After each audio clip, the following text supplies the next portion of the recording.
Cancer treatment की field में पिछले कुछ सालों में काफी एडवांसमेंट्स देखने को मिली हैं। सर्जरी, कीमोथेरेपी और रेडिएशन थेरेपी के अलावा अब डॉक्टर्स के पास कुछ टारगेटेड ट्रीटमेंट ऑप्शंस भी अवेलेबल हैं। इन्हीं में से एक है फोटोडायनामिक थेरेपी यानी कि पीडीटी, जो कैंसर सेल्स को डिस्ट्रॉय करने के लिए एक लाइट और एक स्पेशल ड्रग का कॉम्बिनेशन यूज करती है। ये ट्रीटमेंट हर कैंसर पेशेंट के लिए सूटेबल नहीं होता, लेकिन सिलेक्टेड केसेस में ये काफी इफेक्टिव साबित हो सकता है। अब समझते हैं कि आखिर ये थेरेपी है क्या। फोटोडायनामिक थेरेपी एक 2 स्टेप प्रोसेस पर काम करती है। सबसे पहले पेशेंट को एक स्पेशल लाइट सेंसिटिव ड्रग दी जाती है जिसे फोटोसेंसिटाइजर कहा जाता है। ये ड्रग बॉडी में जाकर कैंसर सेल्स में ज्यादा अमाउंट में एक्यूमुलेट हो जाती है। इसके बाद डॉक्टर कैंसर अफेक्टेड एरिया पर एक स्पेसिफिक वेवलेंथ की लाइट डायरेक्ट करते हैं। जब ये लाइट ड्रग के कांटेक्ट में आती है तो एक special form of oxygen produce होती है जिसे सिंगलेट ऑक्सीजन कहा जाता है। ये ऑक्सीजन कैंसर सेल्स को अंदर से डैमेज करके उन्हें डिस्ट्रॉय करने में मदद करती है, जबकि आसपास के हेल्दी टिश्यूज पर कंपैरेटिवली कम असर पड़ता है। एक्सपर्ट्स के मुताबिक पीडीटी उन कैंसर्स में सबसे ज्यादा इफेक्टिव होती है जहां ट्यूमर तक लाइट आसानी से पहुंच सके। इसका use early stage skin cancer, oesophagus cancer, lung cancer,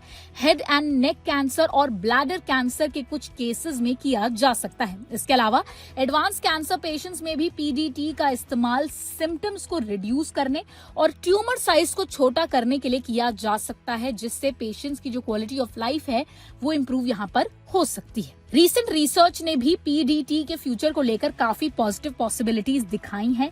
एक 2026 स्टडी में रिसर्चर्स ने एक wireless implantable PDT device develop किया है जो डीप टिश्यूज तक लाइट पहुंचाने में मदद कर सकता है। ट्रेडिशनल पीडीटी की सबसे बड़ी लिमिटेशन यही थी कि लाइट बॉडी के अंदर ज्यादा गहराई तक नहीं पहुंच पाती थी। नई टेक्नोलॉजी फ्यूचर में उन कैंसर्स के ट्रीटमेंट के लिए भी एक नया रास्ता खोल सकती है जो अब तक पीडीटी के लिए सूटेबल नहीं माने जाते थे। फोटोडायनामिक थेरेपी के कुछ एडवांटेजेस हैं। ये एक मिनिमली इन्वेजिव ट्रीटमेंट है जो अफेक्टेड एरिया को टारगेट करता है। इस वजह से कीमोथेरेपी की तरह पूरी बॉडी पर इसका इम्पैक्ट नहीं पड़ता। पेशेंट्स को जनरली कम सिस्टमैटिक साइड इफेक्ट्स का सामना करना पड़ता है और रिकवरी जो है वो भी कंपैरेटिवली फास्टर होती है। कई केसेस में हॉस्पिटल स्टे भी कम हो सकता है। हालांकि पीडीटी की कुछ लिमिटेशंस भी हैं। ये ट्रीटमेंट उन्हीं ट्यूमर्स पर ज्यादा इफेक्टिव होता है जहां लाइट डायरेक्टली या स्पेशलाइज्ड डिवाइसेस के थ्रू पहुंच सके। ट्यूमर की लोकेशन, साइज और डेप्थ ट्रीटमेंट के सक्सेस को अफेक्ट कर सकती है। इसके अलावा ट्रीटमेंट के बाद पेशेंट्स को कुछ समय तक डायरेक्ट सनलाइट और ब्राइट लाइट से बचना पड़ता है, क्योंकि फोटो सेंसिटाइजिंग ड्रग की वजह से स्किन और आईज टेम्पररी